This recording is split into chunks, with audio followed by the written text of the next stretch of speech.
Good morning children. Welcome to ES class. Okay children, in previous class only we learned few sources of water like rain, ocean, rivers, springs and wells. Okay. In this class we have to learn other sources of water, that is ponds. Yes children, these ponds are an artificially man-made low-level portion of a land to store water. Okay, these ponds are an artificially man-made low-level portion of a land to store water, and the capacity of storage of water is less in these ponds.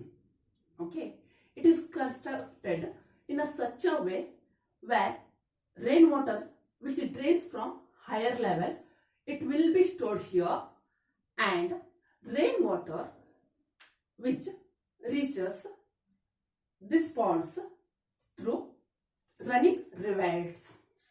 Okay, and second one, reservoirs.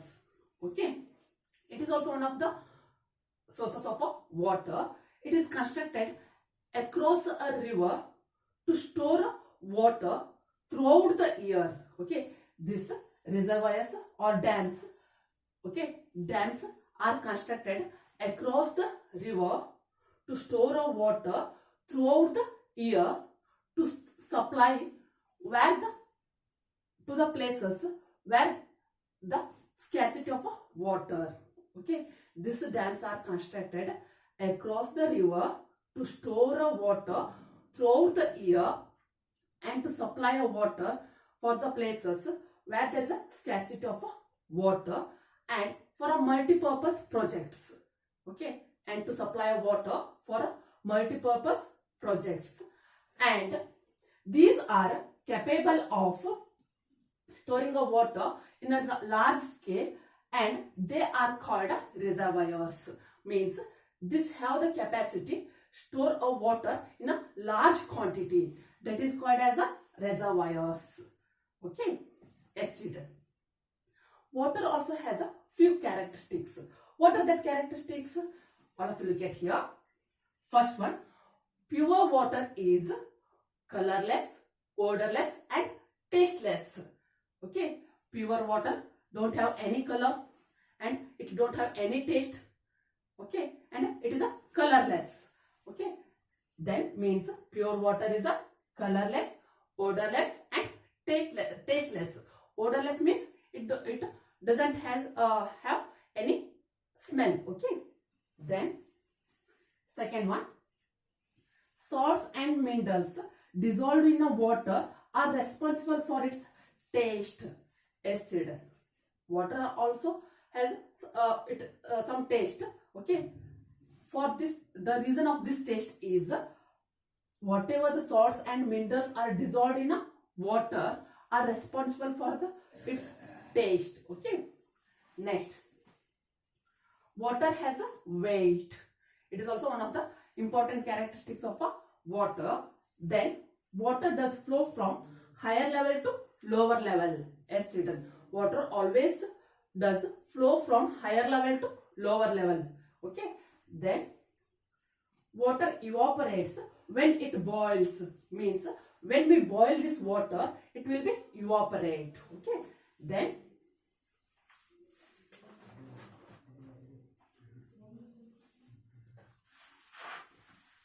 water does take the shape of the container. Okay, okay, means water does take the shape of the container. Means in which container we put that water, no, it will take the shape of that container. Okay. Next, this water has a few biological importance. What are that? All of you look at here. Organisms have enormous quantity of water in their body. Means all organisms have a enormous quantity of water in their whole body. Okay. Next, plants and animals have 70% of water in their body. Means all plants and all animals have a 70% of water in their body. Next, origin of a very early life took place in a water. means origin of a very early life took place in a water only. Okay. Next, water is essential for biological activities of plants and animals. Yes, children, water is very important in a biological activities like digestion and excretion and respiration. Photosynthesis. For this, all the biological activities, water is very important. Okay. Then, water is required for the growth of plants. Without a water, crops cannot grow. Okay, or plants can't grow. Okay. Then, green plants need water for the production of their food. All green plants need a water for the production of a food, means photosynthesis. For the photosynthesis process, water is also one of the very important essential, or it is also very important in the production of food for the plants. Okay. ಮಕ್ಕಳೇ, ಇವತ್ತಿನ ಪಾಠದಲ್ಲಿ ನಾವು ನಿನ್ನೆ ಪಾಠದಲ್ಲಿ already ನಾವು ಕಲ್ತಿದ್ದೀವಲ್ವಾ, ನೀರಿನ ಆಕಾರಗಳ ಬಗ್ಗೆ ಕೆಲವೊಂದು ನೀರಿನ ಆಕಾರಗಳನ್ನ ಕಲ್ತಿದ್ವಲ್ವಾ. ಇವತ್ತಿನ ಪಾಠದಲ್ಲಿ ಉಳಿದಿರುವಂಥ ನೀರಿನ ಆಕಾರಗಳ ಬಗ್ಗೆ ತಿಳ್ಕೊಳ್ಳೋಣ. ಓಕೆನಾ. ಫಸ್ಟ್ ಒನ್ ಪಾಂಡ್ಸ್ ಅಂತಂದ್ರೆ ಕೆರೆ ಅಂತ ಏನು ಕರಿತೀವಲ್ವಾ. ಹಾಗಾದ್ರೆ ಈ ಕೆರೆ ಏನಿದು ಮನುಷ್ಯನಿಂದ ನಿರ್ಮಿತವಾಗಿರುವಂತದ್ದು. ಓಕೆನಾ. ಏನು ಒಂದು ತಗ್ಗಾದ ಪ್ರದೇಶ ಅಂತ ಹೇಳ್ಬೋದು. ಓಕೆನಾ. ಆರ್ಟಿಫಿಷಿಯಲಿ ಮ್ಯಾನ್ ಮೇಡ್ ಒಂದು ತಗ್ಗಾದ ಪ್ರದೇಶ, ನೀರನ್ನ ಸಂಗ್ರಹ ಮಾಡ್ಲಿಕ್ಕೆ ಮಾಡಿರೋದೊಂದು ತಗ್ಗಾದ ಪ್ರದೇಶ ಅಂತ ಹೇಳ್ಬೋದು. ಓಕೆನಾ. ಹಾಗಾದ್ರೆ ಇದಕ್ಕೆ ನೀರು ಹೇಗೆ ಸಪ್ಲೈ ಆಗುತ್ತೆ? ಎತ್ತರದ ಪ್ರದೇಶಗಳಿಂದ ಮಳೆ ನೀರು ಹರ್ಕೊಂಡ್ಬಂದು ಇಲ್ಲಿ ಸ್ಟೋರ್ ಆಗಿರ್ಬೋದು, ಅಥವಾ ಹಳ್ಳಗಳಿಂದ ಹರ್ಕೊಂಡು ಬಂದಿರುವಂತ ನೀರು ಇಲ್ಲಿ ಸ್ಟೋರ್ ಆಗಿರುತ್ತೆ. ಓಕೆನಾ. ಹಾಗಾದ್ರೆ ರಿಸರ್ವಿಯರ್ಸ್ ಅಂತಂದ್ರೆ ಏನು? ಆಣೆಕಟ್ಟು ಅಂತ ಏನು ಕರಿತೀವಲ್ವಾ. ಇಲ್ಲಿ ಏನು ನದಿಗಳಿಗೆ ಅಡ್ಡಲಾಗಿ ಆಣೆಕಟ್ಟುಗಳನ್ನ ಕಟ್ಟೋದ್ರ ಮೂಲಕ ಅಲ್ಲಿ ನೀರನ್ನ ತುಂಬಾ ದೊಡ್ಡ ಪ್ರಮಾಣದಲ್ಲಿ ನೀರನ್ನ ಸಂಗ್ರಹಿಸ್ತಾರೆ. ಇಲ್ಲಿ ನೀರನ್ನ ಯಾಕಕ್ಕೋಸ್ಕರ ಸಂಗ್ರಹಿಸ್ತಾರೆ ಹಾಗಿದ್ರೆ? ಯಾವ ಒಂದು ಜಾಗದಲ್ಲಿ ನೀರಿನ ಕೊರತೆ ಇರತ್ತಲ್ವಾ, ಆ ಒಂದು ಪ್ಲೇಸಸ್ಗೆ ನೀರನ್ನ ಸಪ್ಲೈ ಮಾಡ್ಲಿಕ್ಕೋಸ್ಕರ, ಮತ್ತೆ ಇಲ್ಲಿ ತುಂಬಾ ಒಂದು ವರ್ಷ ಪೂರ್ತಿ ಇಲ್ಲಿ ನೀರನ್ನ ಸಂಗ್ರಹಿಸಿರ್ಬೋದಲ್ವಾ. ಎಲ್ಲಿ ನೀರಿನ ಕೊರತೆ ಇರತ್ತಲ್ವಾ ಆ ಪ್ಲೇಸಸ್ಗೆ ನೀರನ್ನ ಇಲ್ಲಿ ಈ ಒಂದು ಡ್ಯಾಮ್ಸ್ ಇರ್ಬೋದು, ಈ ರೆಸರ್ವಾಯರ್ಸ್ ಇಂದ ನೀರನ್ನ ಸಪ್ಲೈ ಮಾಡ್ತಾರೆ. ಓಕೆನಾ. ಮತ್ತೆ ಕೃಷಿಗೋಸ್ಕರ ಇರ್ಬೋದು, ಮತ್ತೆ ಮಲ್ಟಿಪರ್ಪಸ್ ಪ್ರಾಜೆಕ್ಟ್ಗೋಸ್ಕರ ಏನ್ ಮಾಡ್ತಾರೆ, ಇಲ್ಲಿ ನೀರನ್ನ ಸಪ್ಲೈ ಮಾಡ್ಬೋದು. ಓಕೆನಾ. ಹಾಗಾದ್ರೆ ಈ ರಿಸರ್ವಾಯರ್ಸ್ ಅಲ್ಲಿ ಏನಾಗಿರುತ್ತೆ, ನಾವು ತುಂಬಾ ದೊಡ್ಡ ಪ್ರಮಾಣದಲ್ಲಿ ವರ್ಷ ಪೂರ್ತಿ ಕೂಡ ನಾವೇನ್ ಮಾಡ್ಬೋದು, ಈ ನೀರನ್ನ ಸಂಗ್ರಹಿಸಿಡ್ಬೋದು. ಓಕೆನಾ. ಮಕ್ಕಳೇ, ನೀರಿಗೂ ಕೂಡ ಕೆಲವೊಂದು ಗುಣಗಳಿದಾವೆ. ಏನದು ಹಾಗಿದ್ರೆ ನೋಡಿ, ಶುದ್ಧವಾದ ನೀರಿಗೆ ಯಾವಾಗಲೂ ಏನಿರೋದಿಲ್ಲ, ಕಲರ್ ಇರೋದಿಲ್ಲ, ವಾಸನೆ ಇರೋದಿಲ್ಲ. ಓಕೆನಾ. ಮತ್ತೆ ಟೇಸ್ಟು ಕೂಡ ಇರೋದಿಲ್ಲ. ಶುದ್ಧವಾದ ನೀರು ಅಂತ ನಾವೇನು ಕರಿತೀವಲ್ವಾ, ಅದಕ್ಕೆ ಕಲರ್ ಇರೋದಿಲ್ಲ, ಟೇಸ್ಟ್ ಇರೋದಿಲ್ಲ, ಮತ್ತೆ ಸ್ಮೆಲ್ ಇರೋದಿಲ್ಲ. ಓಕೆನಾ. ಆದ್ರೂ ಕೂಡ ನೀರಿಗೆ ಒಂದು ಟೇಸ್ಟ್ ಇರುತ್ತೆ. ಆ ಟೇಸ್ಟ್ ಯಾವ ರೀತಿ ಸಿಗುತ್ತೆ ಹಾಗಿದ್ರೆ, ಅದರಲ್ಲಿ ಕೆಲವೊಂದು ಸಾಲ್ಟ್ಸ್ ಮತ್ತೆ ಮಿನರಲ್ಸ್ ಏನಾಗಿರುತ್ತೆ, ಡಿಸಾಲ್ವ್ ಕರಗಿ ಹೋಗಿರುತ್ತೆ. ಓಕೆನಾ. ಆ ಒಂದು ಸಾಲ್ಟ್ಸ್ ಮತ್ತೆ ಮಿನರಲ್ಸ್ ಇಂದ ಏನಾಗಿರುತ್ತೆ, ನೀರಿಗೆ ಟೇಸ್ಟ್ ಬಂದಿರುತ್ತೆ. ಓಕೆನಾ. ನೆಕ್ಸ್ಟ್, ನೀರಿಗೆ ತೂಕ ಇದೆ ಅಂತ ನಾವು ಹೇಳ್ಬೋದು. ಹೌದಾ.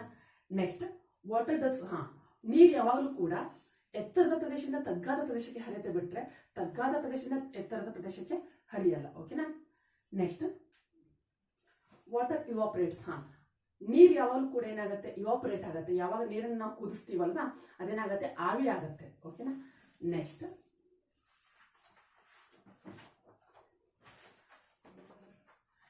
ನೀರ್ ಏನ್ ಮಾಡುತ್ತೆ, ನಾವು ಯಾವ ಒಂದು ಕಂಟೈನರ್ ಹಾಕ್ತಿವಲ್ವಾ, ಆ ಕಂಟೈನರಿನ ಶೇಪನ್ನೇ ತಗೊಳುತ್ತೆ. ಫಾರ್ ಎಕ್ಸಾಂಪಲ್, ಇವಾಗ ನಾವು ಒಂದು ಉದ್ದವಾದ ಪಾತ್ರೆಯಲ್ಲಿ ಹಾಕಿದ್ರೆ ಆ ಉದ್ದವಾದ ಶೇಪನ್ನೇ ತಗೊಳುತ್ತೆ. ಅಥವಾ ಒಂದು ಅಗಲವಾದ ಅಥವಾ ಒಂದು ರೌಂಡ್ ಆಗಿರುವಂತಹ ಒಂದು ಪಾತ್ರೆಯಲ್ಲಿ ನೀರನ್ನು ಹಾಕಿದ್ರೆ ಅದು ಅದೇ ಶೇಪನ್ನೇ ತಗೊಳುತ್ತೆ. ಓಕೆನಾ. ನೀರಿಗೆ ಒಂದು ಡೆಫಿನೆಟ್ ಶೇಪ್ ಅನ್ನೋದು ಇರೋದಿಲ್ಲ. ನಾವು ಯಾವ ಒಂದು ಪಾತ್ರೆ ಹಾಕ್ತೀವಿ ಅದೇ ಪಾತ್ರೆ ಶೇಪನ್ನು ತಗೊಳುತ್ತದು. ಓಕೆನಾ. ನೆಕ್ಸ್ಟ್, ನೀರಿಗೆ ಕೆಲವೊಂದು ಬಯೋಲಜಿಕಲ್ ಇಂಪಾರ್ಟೆನ್ಸ್ ಇದೆ. ಓಕೆನಾ. ಯಾವ್ದು ಹಾಗಿದ್ರೆ, ಎಲ್ಲಾ ಜೀವಿಗಳ ಒಂದು ಬಾಡಿಯಲ್ಲೂ ಕೂಡ ಏನಾಗಿರುತ್ತೆ, ಒಂದು ನೀರು ಸಂಗ್ರಹವಾಗಿ, ನೀರು ಒಂದು ಕ್ವಾಂಟಿಟಿಯಲ್ಲಿ ಅಂದ್ರೆ ಒಂದು ಪ್ರಮಾಣದಲ್ಲಿ ನೀರಿರುತ್ತೆ ಅಂತ ನಾವು ಹೇಳ್ಬೋದು. ಓಕೆನಾ. ಹಾಗಾದ್ರೆ ಎಲ್ಲ ಪ್ಲಾಂಟ್ಸ್ ಇರ್ಬೋದು, ಅನಿಮಲ್ಸ್ ಬಾಡಿಯಲ್ಲಿ 70% ಆಫ್ ವಾಟರ್ ಇರುತ್ತೆ. ಎಲ್ಲ ಪ್ರಾಣಿಗಳು ಮತ್ತು ಸಸ್ಯಗಳ ದೇಹದಲ್ಲಿ 70% ಭಾಗ ಏನಾಗಿರುತ್ತೆ, ನೀರಿರುತ್ತೆ. ಓಕೆನಾ. ಮೊದಲನೇದಾಗಿ ಜೀವಿ ಹುಟ್ಟಿರೋದು ಕೂಡ ನಾವು ನೀರಲ್ಲಿ ಅಂತ ಹೇಳ್ಬೋದು. ಓಕೆನಾ. ಮೊದಲನೇದಾಗಿ ಏನು ಜೀವಿ ಕಾಣಿಸ್ಕೊಳ್ತಲ್ವ ಭೂಮಿ ಮೇಲೆ, ಅದು ನೀರಿನಲ್ಲೇ ಕಾಣಿಸ್ಕೊಂಡಿರೋದು. ಓಕೆನಾ. ನೆಕ್ಸ್ಟ್, ಈ ನೀರು ನಮ್ಮ ಎಲ್ಲ ಬಯಾಲಜಿಕಲ್ ಆಕ್ಟಿವಿಟೀಸ್ಗೆ ತುಂಬಾ ಇಂಪಾರ್ಟೆಂಟ್ ಇರುತ್ತೆ. ಫಾರ್ ಎಕ್ಸಾಂಪಲ್ ವಿಸರ್ಜನೆ ಮಾಡ್ಲಿಕ್ಕೆ ಇರ್ಬೋದು, ಜೀರ್ಣಕ್ರಿಯೆಗಿರ್ಬೋದು, ಆಮೇಲೆ ಸಸ್ಯಗಳು ಆಹಾರ ತಯಾರಿಸಲಿಕ್ಕೆ ಬೇಕಾಗುವಂತ ಒಂದು ಏನು ಫೋಟೋಸಿಂಥಸಿಸ್ ಅಂತ ಏನ್ ಕರಿತೀವಲ್ವಾ, ಆ ಒಂದು ಕ್ರಿಯೆಯು ಕೂಡ ಏನಾಗಿರುತ್ತೆ, ನೀರು ಬೇಕೇ ಬೇಕು. ಅಂದ್ರೆ ಎಲ್ಲಾ ಬಯಾಲಜಿಕಲ್ ಆಕ್ಟಿವಿಟೀಸ್ ಕೂಡ ನೀರು ತುಂಬಾ ಅವಶ್ಯಕ. ಗಿಡಗಳು, ಈ ಸಸ್ಯಗಳು ಬೆಳಿಲಿಕ್ಕೂ ಕೂಡ ನೀರು ತುಂಬಾ ಅವಶ್ಯಕ. ಓಕೆನಾ. ನೆಕ್ಸ್ಟ್, ಈ ಎಲ್ಲಾ ಹಸಿರು ಸಸ್ಯಗಳು ಕೂಡ ತಮ್ಮ ಆಹಾರವನ್ನು ತಯಾರಿಸಬೇಕಾದ್ರೆ ಈ ನೀರು ತುಂಬಾ ಇಂಪಾರ್ಟೆಂಟ್ ಆಗಿರುತ್ತೆ. ಓಕೆನಾ. ಈ ನೀರಿಲ್ಲ ಅಂತಂದ್ರೆ ಅವುಗಳಿಗೆ ಆಹಾರವನ್ನು ತಯಾರಿಸಲಿಕ್ಕೆ ಆಗೋದಿಲ್ಲ. Okay children, thank you.